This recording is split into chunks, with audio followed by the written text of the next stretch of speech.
Sobat Kairos yang dikasihi oleh Tuhan kita Yesus Kristus, firman Tuhan pada hari ini tertulis dalam Yeremia 14 ayat 21. Demikian pembacaan firman Tuhan. Janganlah engkau menampik kami oleh karena namamu, dan janganlah engkau menghinakan tahta kemuliaanmu. Ingatlah perjanjianmu dengan kami, janganlah membatalkannya. Demikian pembacaan firman Tuhan. Sobat Kairos yang dikasihi dalam nama Yesus Kristus, coba kita bayangkan orang yang sangat menyakiti hati kita. Orang yang menumpukan kepahitan besar dalam kehidupan kita.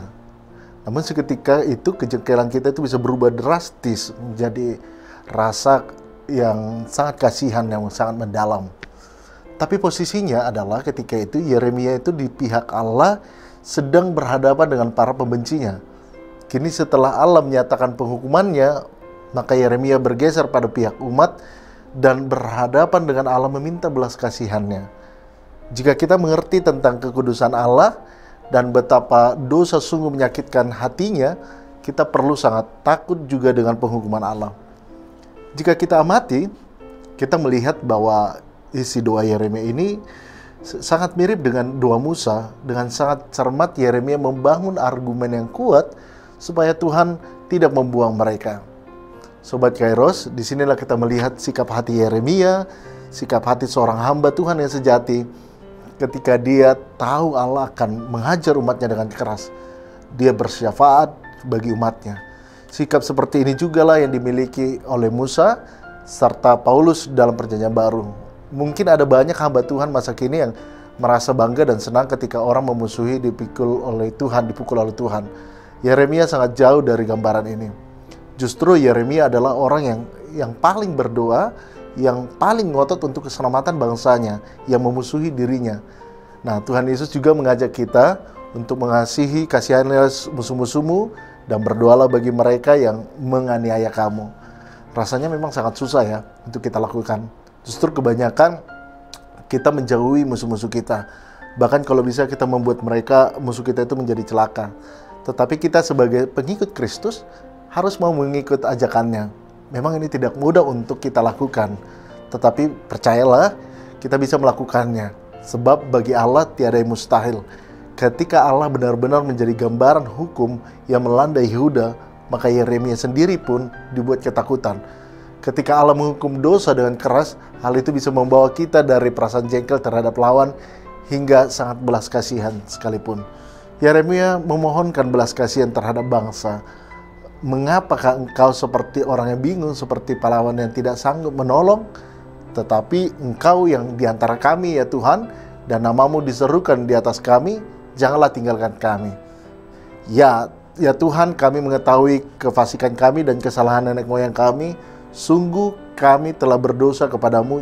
Janganlah engkau menampik kami oleh karena namamu, dan janganlah engkau menghina tahta kemuliaanmu. Ingatlah perjanjianmu dengan kami, janganlah membatalkannya. Seperti apakah Allah yang bisa menghukum manusia? Nah, dengan demikian kita melihat bahwasanya melalui kesaksian Yeremia, bahwa melalui penderitaan yang dialami umat Israel, seakan-akan Tuhan tidak lagi memperlihatkan belas kasihannya dan rasa pedulinya. Nabi menguraikan penderitaan yang sedang terjadi, yaitu ada masa kekeringan yang panjang yang akan melanda seluruh Israel. Tidak ada lagi hujan, sumur kering, tanah menjadi retak dan tandus, binatang sekarat dan mati, serta petani gagal panen, maka yang terdengar hanyalah perkabungan dan teriak meminta tolong. Disinilah Yeremia juga sangat membenci perbuatan Israel yang jahat, tetapi ia memiliki hati yang lembut. Ia datang di hadapan Allah, meminta pengampunan atas dosa seluruh umatnya.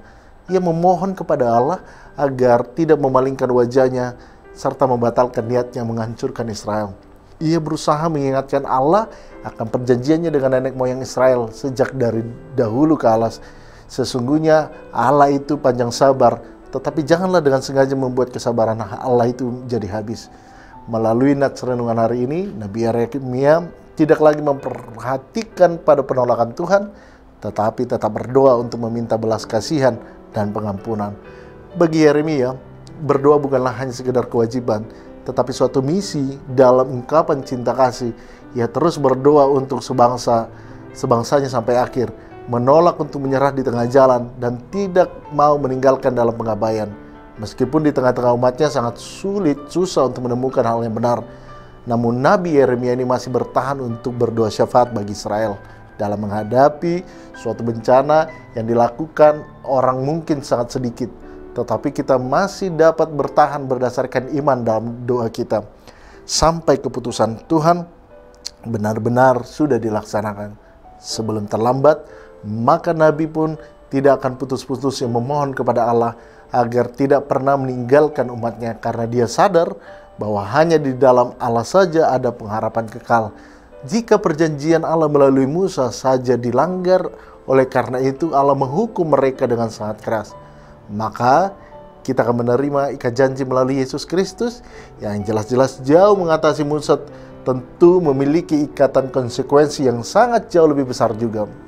Faktanya bahwa kita telah menerima anugerah yang demikian besar melalui pengampunan yang begitu besar. Dalam argumen penulis Ibrani tentunya membawa kita kepada rasa gentar yang jauh.